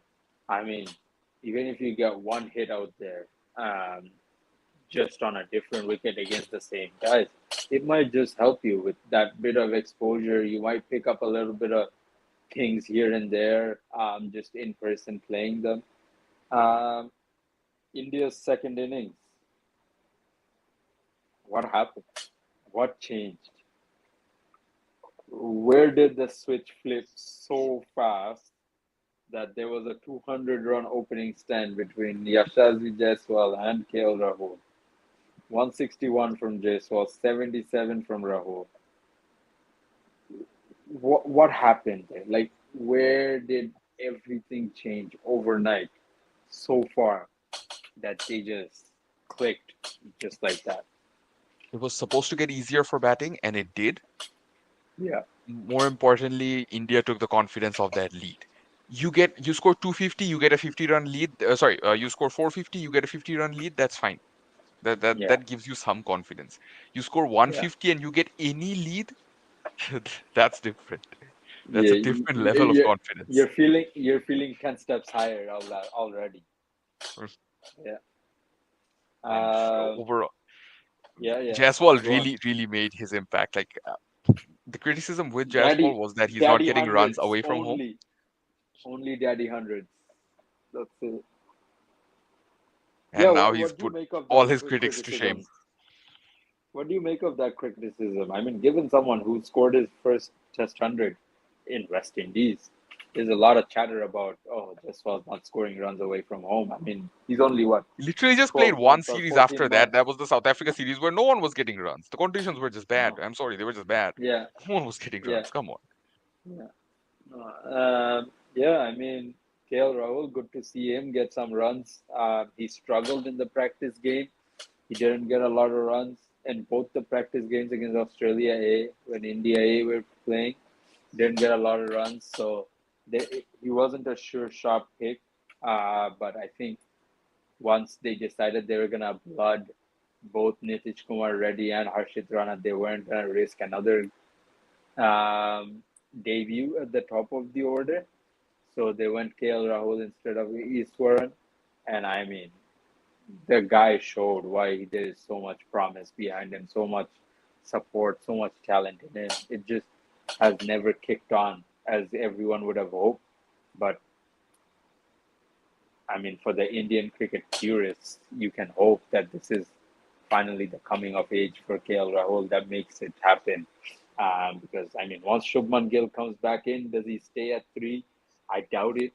Um, but Virat Kohli back to form, back with 100, counter attacking there in the last 25, 30 runs with Nitish Kumar Reddy, who again was massively impressive. I thought he just took the game on, played a lot of shots around the wicket, just looked like the all rounder slash hard hitter that India has been looking for since Travis had haunted them completely. Um, what do you make of, I guess, the passage of play in that second innings with that 450 run You could argue that it just got or way too easy for 487? India, Sorry. way too easy Yeah. for India because they knew that they had basically outbatted Australia, or not outbatted necessarily, but more importantly, they got the game to a stage where they had almost nothing to fear and they could go all Yeah. out with this aggressive Yeah. approach. And these batters and the body language of the Australian bowlers, it wasn't positive at all. These batters, they love to play their shots. This is Virat Yeah. Kohli we're talking about. This is Nitish Kumar Reddy we're talking about. These are batters who get runs for fun in T20 cricket. So Yeah. they made the uh, most of this opportunity, and Yeah. overall, I think Virat Kohli needed runs behind him. We were talking about how it's likely that he will bat at three in this Test match. Didn't happen, but we were also talking about how I felt that he was definitely going to get a century in this Test match. He Yeah. just did. Yeah. Yeah. Maybe not the way I thought it would go, but overall, a century is a century, and he'll take that. He'll take that 9 out of 10 days. His impressive record in Australia continues, and it's now Australia's game. Oh, sorry, Australia's series to come back Series two. into, Yeah. and Yeah. it's going to be quite a challenge. This is an important point I want to address now. Troy Hazelwood's press conference, Gilchrist has said that there is a divide in Australia's locker room. I don't know about this, so I'm asking you. Um, yeah, I mean, I heard the press conference where he basically said, "Oh, this would be a better question to ask the batting group." I'm already thinking about the next test, and I'm just looking forward to putting my feet up and all that. And I was like,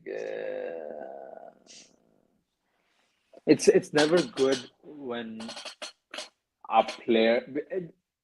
We're very conditioned to these kind of interviews from subcontinent players or even Bangladeshi players, where they just like throw the blame around, etc.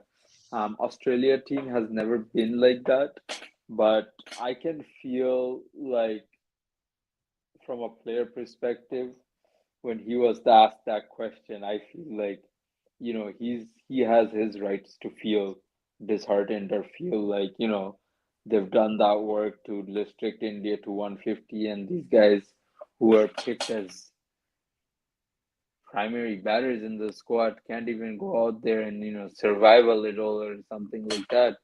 He's like, man, if I gotta do both, does it really make sense? So it comes from a bit of frustration of that, and every player goes through that frustration, no matter whether you accept it or whether you don't accept it. And yeah, I mean, it's never good once you start having a batters versus bowlers stuff. So I really hope it's not the case, but could see it happening. While I feel for Hazelwood and the other bowlers after what happened in that first innings, they also need to remember that they conceded well over 400 and were on track to concede 600 odd runs 600. Yes, in the third yes. innings. So it's not like they have had a perfect test match either, far from it. Yeah. No, I mean, what do you make of Australia's bowling in that third innings there? Because they just never looked threatening, or they did not look like they wanted to create an opportunity. And some of the guys are actually, like you said, those ones that live, I don't even know, like, kind of in a bubble, I would say. Uh, yeah, just not getting out there and expressing themselves the way we're used to it.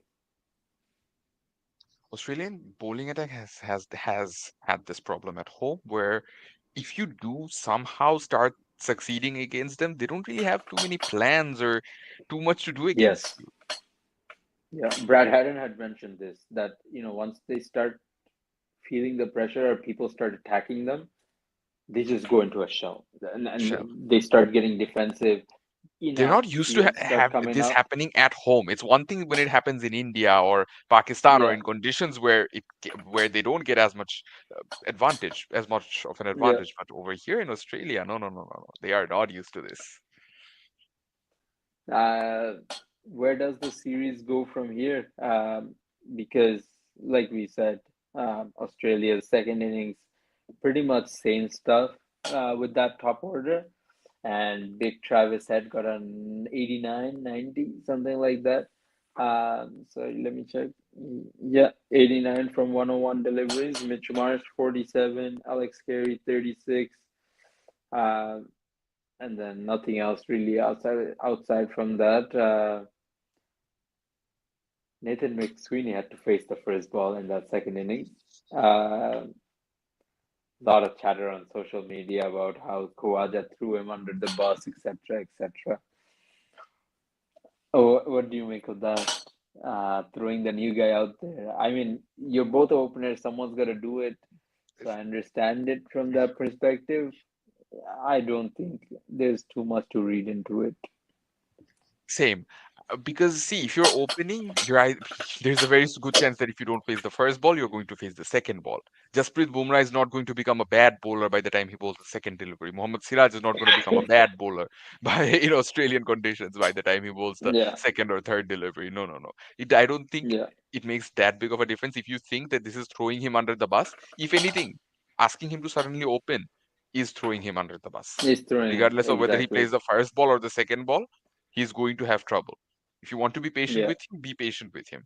Don't expect him to be shielded and still have yeah, a way to open. That just won't work. Maybe these guys think that if Kawaja takes the first ball, he has to block out a few, he has to deny a few singles so that the ball wears out and then McSweeney can play. It doesn't work like that, right? it does. I mean, you can't predict it that far ahead because first ball on the thighs, leg buys, second ball you win. That's the reality. Like that's how cricket works, right?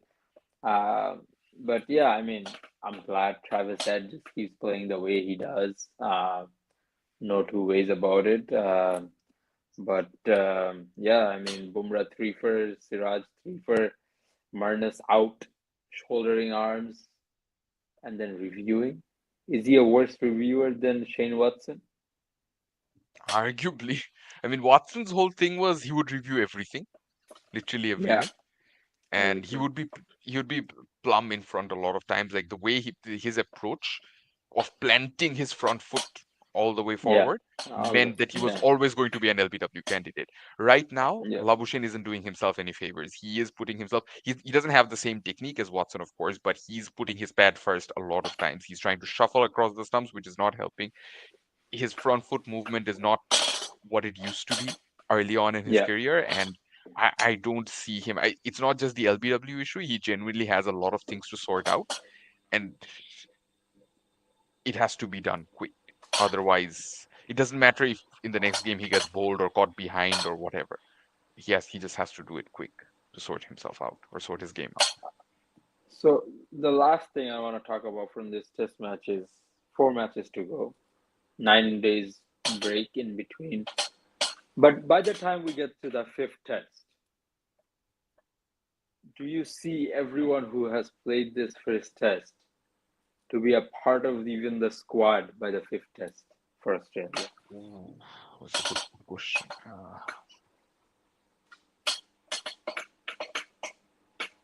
I would say yes. Yeah, okay. Yes. And Australian why? management aren't known to be as reactionary. They're known to be Yeah. a bit more patient. So if we Uh, get anything, like it'll be unfair to say that we get nothing positive in the next 2 or 3 tests. If that happens, then absolutely they're going to make changes. But I am predicting that that's not going to happen. I'm predicting that Australia are okay. going to have a comeback. India can still comfortably win the series. That's fine. It's a 5 match series. Even if the result is Yeah. 3-2 by the end of fifth test or 2-1 by the end of fourth test, let's say with a draw and everything. Draws are rare, but whatever. I'm just throwing it out there. Yeah. 2-1 Yeah. or even 2-2. I don't expect Australia to make any drastic changes by then, and they're Yeah. still going to keep a lot of the guys around. What they can, however, do is small changes can happen with a 5 match series just to rest a few guys or send them back to Right. domestic just so that the workload is lighter. For a lot of these guys, playing red ball cricket at the domestic level isn't as taxing as it is Yeah. playing test cricket. So that's Yeah. the only reason why I would expect big changes to happen. Otherwise, I think they're going to go through with the same squad as long as everyone So- is fit. Looking at you, Mitch Marsh. I have never yeah. seen Mitch Marsh play a 5 match series. without like getting this injured. Yeah, without getting injured. So I think the last time he did was probably Ashes 2015 or something, or Ashes 2017. I don't even remember if he played all 5 matches. Anyways, again, so it'll long be time interesting to see how ago. this fares. Any bits about Virat Kohli and his 100? Virat Kohli again, well, like I said, it was if anything, it was one of the easier conditions, both in terms of the pitch and in terms of the Yeah, way the bowling attack looked defeated, and in the way that the openers had set the game up. Virat Kohli had the ideal platform laid out for him, and he made the most out of yeah, it. And it's one yeah, thing that right now that he has that confidence, he can perform even if he comes out at not for two. Let's say in the next test, we know he's capable of doing that. It's just that yeah, it's good that India aren't expecting too much out of him right now because he has done that. He has done that. He has given Indian cricket that already. He's past yeah. that point in his career, and that's okay. They have to accept that. Uh, yeah, I mean, it'll be interesting to see where this series heads because Willow Talk, I think, is the podcast that Brad Haddon runs with Alisa Healy and one other person, and they said they don't expect this Australian lineup to be the same by the fifth test comes around. So we'll see how things go. And now moving on to an interesting series that's going on: Zimbabwe versus Pakistan. I didn't even know the series was on in the first place. Turned on the TV the other day. Haris Rauf was bowling bouncers to Richard Ngarava, and he was getting pulled for fours. So I thought, all right, might as well watch this because there's nothing else on the telly right now, and I'm not trying to watch Fixing Cricket League, so that's not happening. Pakistan went to 98 for six all of a sudden, I think it was, and they went on to lose that first Test match, first ODI. ODI. Sorry. Um, so even though, or sorry, 60 for six. That's what they were. Um, what happened in that match?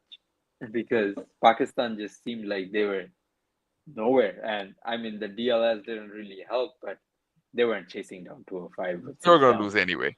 They were definitely going Yeah, to lose anyway. And I like this spirit from Zimbabwe because no matter which format they're playing, and this has been going on for a while now, after they, lost their spot in the whole T20 World Cup fiasco, what they have been doing is they have been giving their everything in every series they play. They don't get to play as many series as they used to, especially with the World Test Championship coming in, with them falling behind in the T20 World Cup selections and whatnot. The ODIs, they have fallen behind significantly because of the reduced number of teams that we saw in the last few World Cups, the last two World Cups.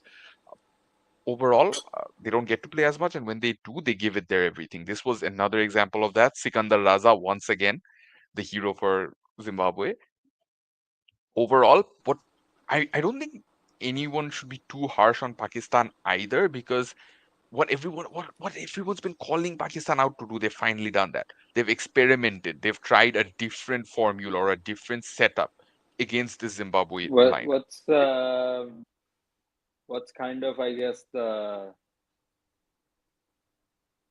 goal for Pakistan cricket out of this series? Like, what are they looking to get out of this series? Because they're playing a squad that's pretty, I guess, inexperienced in many ways with Babar Azam and all these guys not playing. Sam Ayub, Abdullah Shafiq is pretty much their chosen openers at this point, but they're getting some games here and there from Pakistan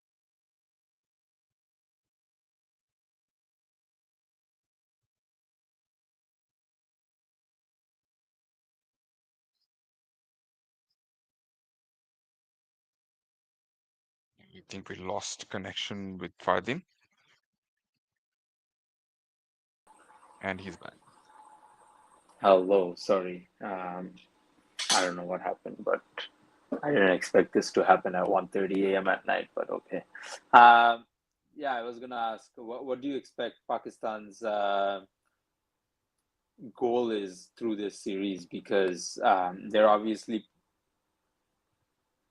playing a very inexperienced lineup with Saim Ayub, Hasibullah Khan, Kamran Ghulam getting his feet back into the ODI setup. Salman Aga's vice captain right now, Irfan Khan.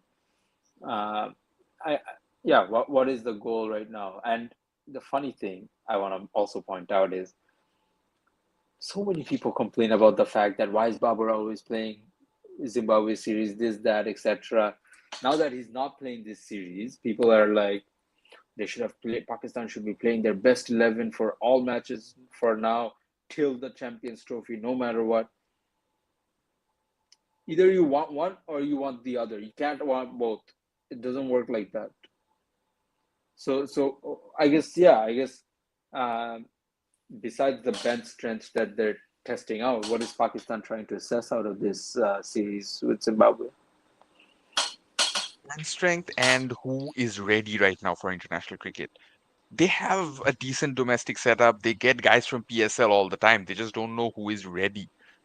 Yeah, We and it's not that a series against Zimbabwe, with due respect, gets the best proof of who is ready, but it's more that yeah, international exposure, the confidence that some of these young guys get. It kind of backfired in the first ODI, but I get that. I get the line of thinking. I get that they won't play the same kind of 11 that they did against Australia, which, yeah, let's be honest, few years ago, Pakistan would have done exactly that. They would have just said, okay, the same 11, we're going to make zero changes, come out against yeah, Zimbabwe, and they would have still lost because this is Pakistan yeah, cricket. yeah, 1 minute yeah. down, next minute up, and vice versa. 1 minute down, next minute up. Nasir The Hussain said it icon, best. the iconic. Yeah. What do you make of Faisal Akram?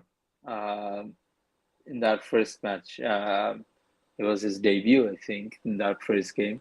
What do you make of him? The left arm wrist spinner. It's interesting that now they're trying with the wrist spinners because, speaking of wrist spinners, Abrar opened the bowling in the second ODI. Yes, yes, I was about to go. He actually opened the Ab- bowling, which is Opened the interesting. bowling.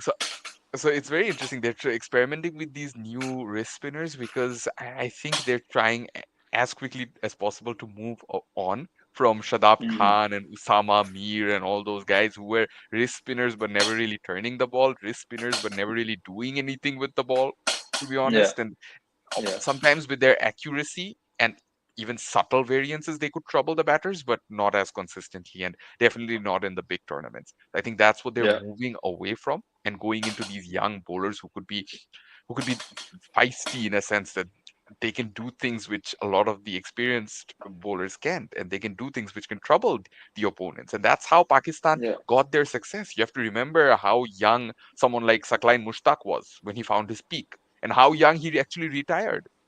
yeah, yeah, That's how Pakistan cricket have had their spinners always. Mushtaq Ahmed was something similar, uh, yeah. and I it's mean, not exact. that's kind of the theme that is with Pakistan cricket, right? Like their Absolutely, spinners. Ah, the Sajid Khan and Noman Ali case is very rare case actually in very Pakistan rare. cricket. Or They are Shahid more. They're Mahmood very for that. orthodox if you think about it. It's one Yeah, thing that they're yeah, older, but they're also very orthodox in the way they bowl. That is not yeah. something you typically get from Pakistan cricket For or their Pakistan. spinners. Yeah, you always get a bit of something different, you know. You had the longer run-ups, you had the wrist spinners, you had dusras, tisras, all things that Yeah, happened. Shahid Afridi bowling medium pace. Yeah, yeah. Oh my God, why is also Marnus bowling pace? And the fact that he's bowling halfway down the wicket Bouncer. and is just going over the yeah batter like freaking 3 feet up ahead of the batter. But I mean, he said before the summer that he thinks he has 135 in him, and he showed that he has 135 in him. So that is that. He needs to score 135 with the bat and show With that the he has bat, that game left in exactly. him. That is exactly what he needs to do. Zimbabwe is batting. What do you make of it? And Saim Ayub, is he finally maturing for international cricket now that he's starting to put up a few numbers here and there? We are yet to see Sam Ayub chasing big scores. We're yet to see him perform when Pakistan are batting first. These are the Yeah, challenges that still await him. As for Zimbabwe, their batting has always been a concern, and they're facing a fairly skillful Pakistan bowling attack. So they are struggling, Yeah. understandably. They struggled a bit more in the second ODI, which they ended up losing, of course. But Yeah. having said Only all of that, I think 145 in the second ODI. Yeah. Zimbabwe need to find batters who are able to get the big scores in. They need that. They have Sikandar Raza, who is a crisis man, who can play some fantastic quick fire innings or play the anchor role if needed. But he's not someone who's going to get that 150-esque score for you. That's Yeah. something which Brandon Taylor did. That's a man who Yeah. came out in a World Cup, his final World Cup, and ends up scoring two back-to-back hundreds. Yeah. So, with all that said, they need those sort of batters. Maybe even someone like Hamilton Masakadza, who was anything but consistent, but we know that he was always capable of getting the big score. They need batters who are Yeah. capable of that. Because otherwise, it's okay if they're inconsistent. They're going to be inconsistent. But otherwise, these cameos of 30s and 40s aren't going to win you ODIs. Not consistently. Maybe they'll win you an ODI here or an ODI there, but they won't win you the series. They won't get you through the qualification rounds. That's the problem. That's what they need to sort out. And that is also testament to the fact that they don't then have to go back to these tried and tested players all the time, because Sean Williams, Ryan Burrell, these guys were getting dropped from the team. But then 6 months later, they're back in it because unfortunately, there's no better replacement for them. So they just have to go back to what works right now, as of now, and hope that someone comes along. Um, that's I mean it for probably that series. There's a game left. We'll see how that goes. Um, South Africa, Sri Lanka. First day, South Africa 80 for 4, rained out unfortunately. What are you expecting out of the series? What are you looking forward to? Good start for Sri Lanka, but Yeah, overall, a lot left to be done yet. And I don't think either of the teams would want a draw, to be honest. Most of day one yeah, got rained out, so draw is very likely now, but I don't think either of them would want a draw because they're both in it for the World Test Championship final spot. So yeah, they'll yeah. definitely be duking it out over the next 4 days and trying to get a result. Both the teams would want the result to go their way, but it'll be interesting to see how things fare out. We haven't seen enough to make too much of a comment, but I think Temba Bavuma in this first innings, the way he's gone so far and the way he is set, I think the onus is on him as captain On him. to get a big Yeah. score. Yeah, no, I mean, he's got to take the responsibility here, and especially with Kyle Verreynne out there, who's now started to mature as a Test cricketer. He's got a very able partner in Kyle Verreynne, so be interesting to see how they go about it. Is Gerard Coetzee almost becoming a mainstay in their all format lineup now for South Africa? I don't think he's ever going to be a mainstay in the sense that they're always going to try and rest him every Yeah, couple of series or so. But yeah, of course, they've seen that he has the skill for all three formats. Undoubtedly, yeah, he has the skill. It's just that yeah. they're gonna go a bit easy on playing him regularly, especially with the T20 leagues. He's also going to feature in now. We have at least he's Yeah, going to be part of SA T20. He's definitely going to be part of IPL now. IPL. So those are also Yeah. factors that are going to come Um, how many wickets is Prabhat Jayasuriya taking in this series? in this series. Interesting. I think he's still going to have one very good innings. And not too much else outside of that. So I want to say it's a two-match series, no? Yeah, 2 match series. Two-match series. So I want to say he will take uh 9 wickets in two matches. 9 wickets in two matches. 9 wickets in two One five matches. for Oh, 1 5 for. okay. I mean, given he hasn't bowled yet in this innings, This very innings were much. very unlikely, but in Yeah, South Africa, spinners do come into the play as the Test match goes on. Rangana Herath has a 5 wicket match-winning 5 wicket haul. In fact, he won the man of the match for it against a yeah. very good South African batting lineup. So it happens. It does happen in South Africa. Is Kusal Mendes at number 7 now the new permanent thing for Sri Lanka? I think so, and I think it's a good selection. But It's Mendes gonna. has It's shown that a. he's a very capable keeper. We Yeah, all saw him as a part-time keeper of sorts, but he's not. He's a very capable keeper, and he's proven that he is able to do it. If you're losing 5 wickets, and then Kushal Mendes comes out to bat, you're going to be worried. Then you're gonna be worried. Yeah, that's someone who's played 8 years of top order batting, and now he's coming out at seven. I mean, Yeah, and this I whole mean, problem that he had with inconsistency at number three, all of a sudden that problem is gone because if a number yeah, seven is inconsistent, no one cares. no We one know he's cares. capable of getting the big runs, and that's more than good enough. And he's given an extra life to Dinesh Chandimal's career now too again. Oh man, no one needs to give extra life to Dinesh Chandimal's career. SLC will do that automatically. Do it for him. They'll drop everyone uh, else if they have to, just to accommodate this guy.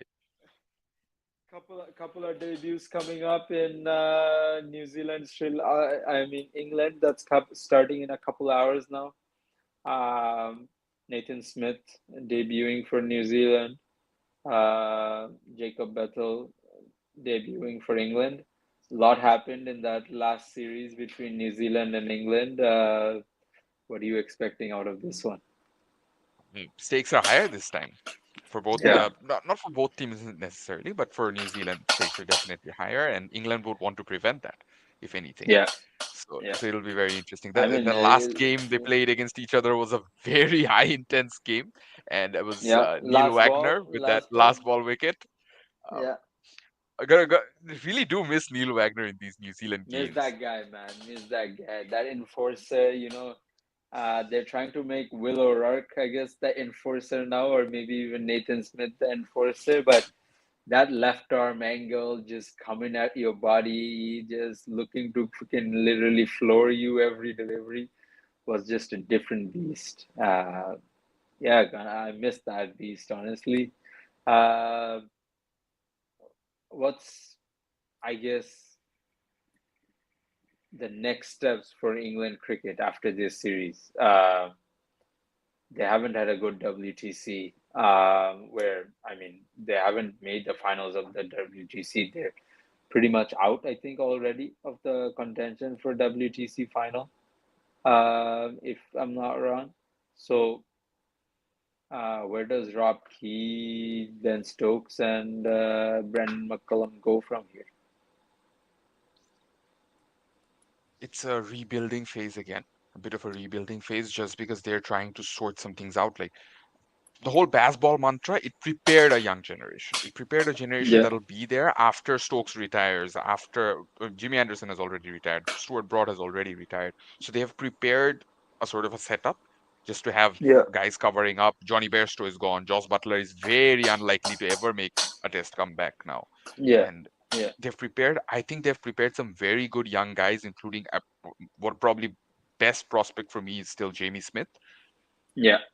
They prepared some very good young guys to take over and carry on the mantle. Uh, what they need to do is they need to establish the fact that they're going to be the leaders from now.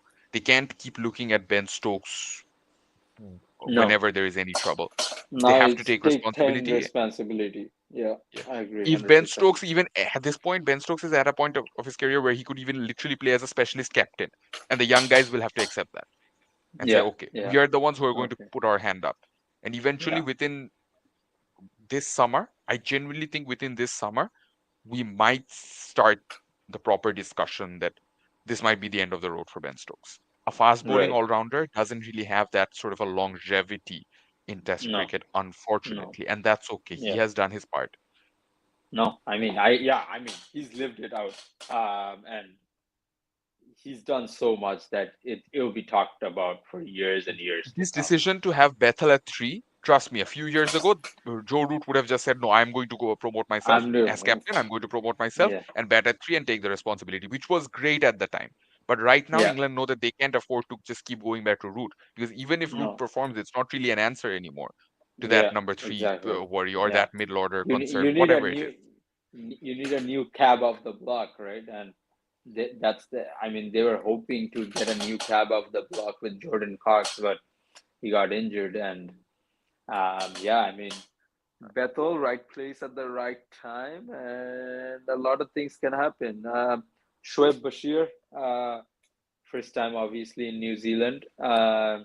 What he got to get out of it, especially with Jack Leach also performing well in tandem. Of course, they're going to play One of the spinners, I suspect it'll be Leach. Did they confirm who they're gonna play? No, they said Bashir is playing. Yeah. Oh, Bashir. Okay, okay. Yeah, that makes sense. One of the spinners they're gonna play, and Bashir may not have as much to do early on in the test match. It's gonna be a green wicket, but it's not gonna be as seamer friendly as some people are gonna think. Yeah. England are no stranger to these conditions because of how frequently they've toured New Zealand in the last 5 or so years. So they won't be fooled by that green top. What they will still do is they will still hold back Bashir for a while, and they know that Bashir will come into the game more in the second innings or more Right. in Yeah. more as the test match progresses. So overall, I think that's the role Bashir has to take, and maybe a bit, maybe has to contribute more with the bat early on in the test match. Yeah. So No, it'll no. it'll be I very mean, interesting to yeah. see how That's he that's fares in one these thing. conditions. That's one thing that has been talked about a lot is him with the bat, and unfortunately, the way it is in right now in 21st century or even in 2024, everyone's got to be able to bat a bit. So that's something he definitely has to pick up.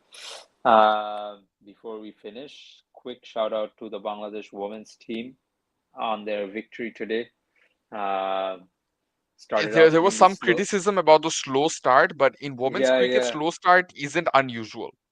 Yeah, no. And they started off quite slow. I think the 29 of 77, 30 of 77, something like that.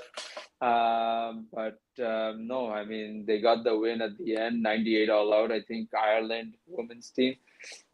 So kudos to them, and hopefully they go on to win the series. With that being said, we had planned for the IPL, I guess, deep dive, IPL auction deep dive, but I think we'll do that in a separate video because there's just so much to It takes a lot discuss. of time. There's a lot to Yeah, discuss. yeah. So we'll obviously have that video up. Hopefully, in the next couple of days, we'll look to do that to dive deep into the IPL auction and everything around it. But thank you, Rakimul, for everything, and obviously 2 hours out there that we've discussed everything. And thank you, everyone, for tuning in and listening in to Bhagirath as always. And uh, oh yeah, before we finish, just because I saw one of the comments, the fielding today was exceptional from Bangladesh women's team, and hopefully, with the times changing and a lot of players coming back, a lot of players actually getting the priority that they should have been. Hopefully, there's treading in the right direction. But thank you everyone for watching and staying with Bhagirath, and keep watching. Goodbye.